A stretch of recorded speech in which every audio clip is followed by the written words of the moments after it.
morning, everyone. Welcome to week 2. And I just wanted to give you a brief preview of hypothesis testing. So, hypothesis testing is the basic idea is you're going to have a hypothesis, a null hypothesis. It's usually about a parameter from a population, the mean, the variance, the proportion. Those might be the most common three. And so I'll just use for my example here the idea of mean, right? So you have a population, and then you're drawing a sample from that population, and you have an idea about what the population mean is supposed to be. I'll call that the null hypothesis or the hypothesized population mean. And what you're looking for is whether the sample actually is right in that range of what it's supposed to be, or whether the sample indicates that something is different. And oftentimes that sample being something that's different is for a reason.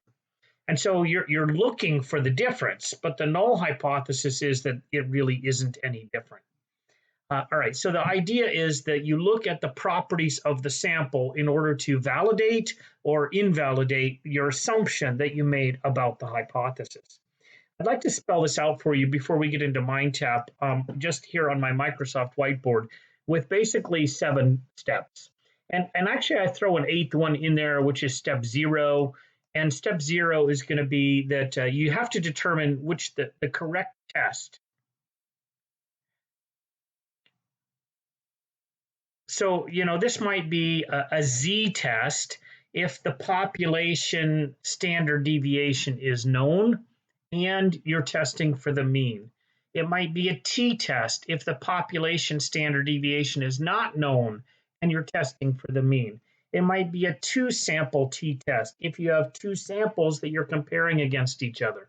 It might be a proportion test. It might be a variance test. So which test you use is an important thing to clarify, and that the conditions necessary to do that test are satisfied. After that, you're going to start with a statement of the null hypothesis. And in statistical notation, a statement of the null hypothesis might always be represented with an H0, a colon, and then something like this. The population mean, we use the Greek letter mu, is equal to what we think it is, which is, I'll call it mu H, the hypothesized population mean. And then in step 2, we might do the alternative hypothesis. You can do H1 or HA. And in a 2-tail test, that might be that the population mean is not what we think it is. Right? So we're looking for, from the sample, whether the hypothesized population mean is valid, or whether the hypothesized population, whether we have evidence that the hypothesized population mean is not what it's supposed to be. You have to determine a level of significance, and that's what I'll call step 3. Sometimes you'll see it in step 1. And in that level of significance, you're really choosing what we call the alpha value. And the most common value for alpha, especially in life sciences and psychology, is 0.05 or 5%. And this is the how different should your sample be in the sampling distribution in order for it to be marked as being exceptional. So, if it's outside of 95% of the time, you're going to be kind of in that normal range of what things are supposed to be. If it's 5% exceptional, which is rare, right? That's only 1 out of 20. If it's 5% exceptional or more, that's going to be different enough for me to say, okay, something's really going on there. And that's evidence that I'm going to reject the null hypothesis and adopt the alternative. In step 4, we're going to look at what's called the test statistic. And the test statistic is the calculated Z value. So you'll see a lot of different kinds of notations, and it depends upon which test that you're running. So you might see it noted as a Z OBV, the observed Z value, or Z stat you'll sometimes see. But this has a formula that goes with it. And it could be a T, or it could be an F, or it could be a chi-squared or something else. Each one of these has a formula that goes with it. But this is really the Z value of the sample mean on the sampling distribution. So in the Z case, you're going to have a formula that looks like this. The sample mean minus the hypothesized mean, all divided by the population standard deviation. And we're in the sampling distribution, so we divide by the square root of the sample size. All right, so none of this is super important right now, and our technology, our Excel sheets will actually help us calculate these Z observed values, as opposed to just memorizing or doing by hand the formula. The important thing is that we're calculating the standardized Z version of our sample mean. Okay. And then in step 5, we're looking for what are called the critical values.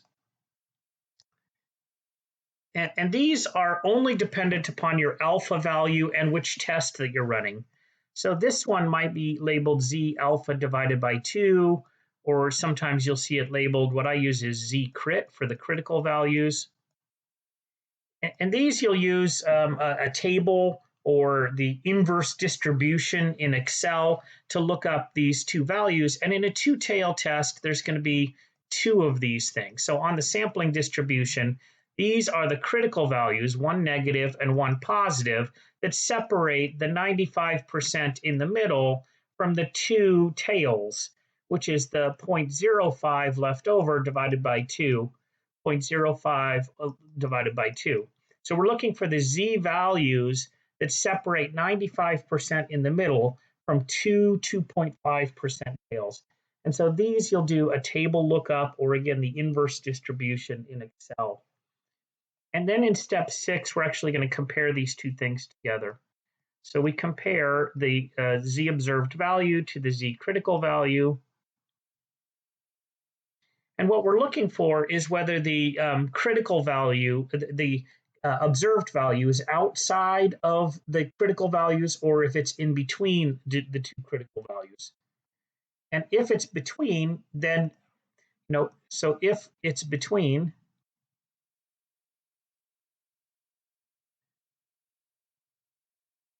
then I'm going to fail to reject the null. So I'm making a rejection decision. I'll just say FTR, fail to reject the null hypothesis. And if it's outside in the tail, then I reject. And I'm failing to reject or rejecting the null hypothesis. If it's outside, then our sample is different enough to be marked as exceptional, which means that we have evidence that the population mean isn't really what we thought it was going to be. Our sample indicates that something else is going on than what should have happened if that were really the hypothesized, that the population mean.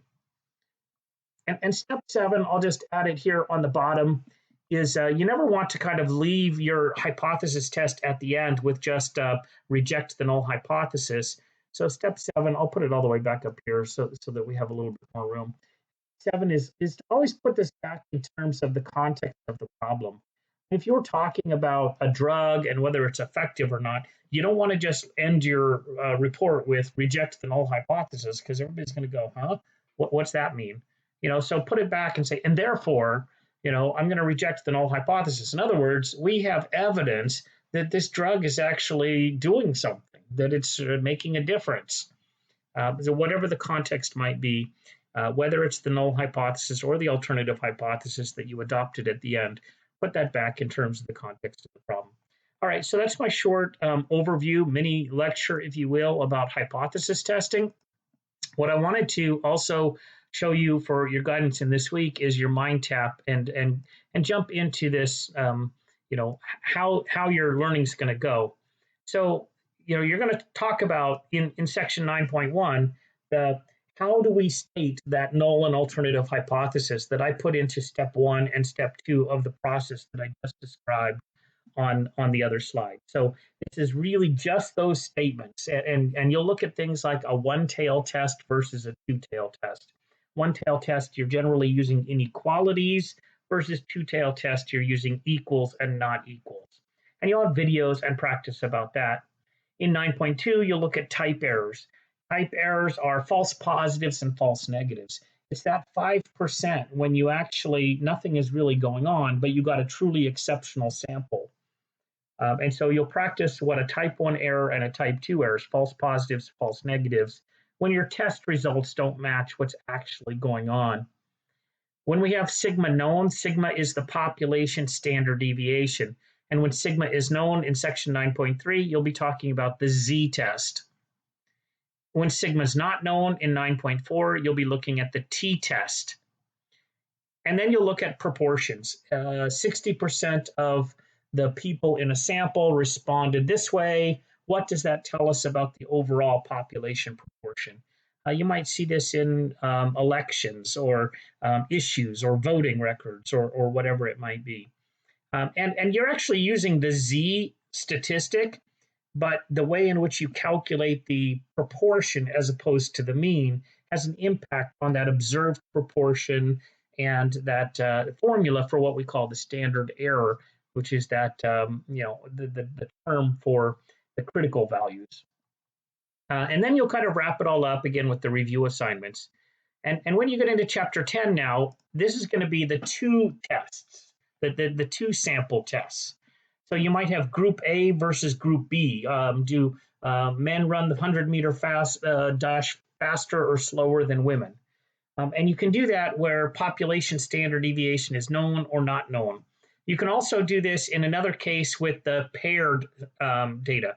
Paired data would be like a pre-post test. I'm going to give people a test, and then I'm going to do an intervention, and then I'm going to give the same people another test to see if the intervention made a difference. The difference between this is that groups are independent of each other. Group A is completely different from Group B, whereas when you do the paired sample, Group A and Group B are the same group. It's just two different instruments that you administered. So they're linked together in some way. And we'll look at two population proportions as well. And then also the two groups that are independent fall into two different versions of that as well. One of which is where you can assume that the variances of the two groups are the same, and another where the variances of the two groups are different. So you'll have your work cut out for you. And to be honest with you, this is a lot to get through in 1 week. But as always, I know that I'll be here to help you, and you have lots of great resources in the book. I hope this has been helpful. This is my things to kind of look for and short summary of the week to come. I'll talk to you again soon.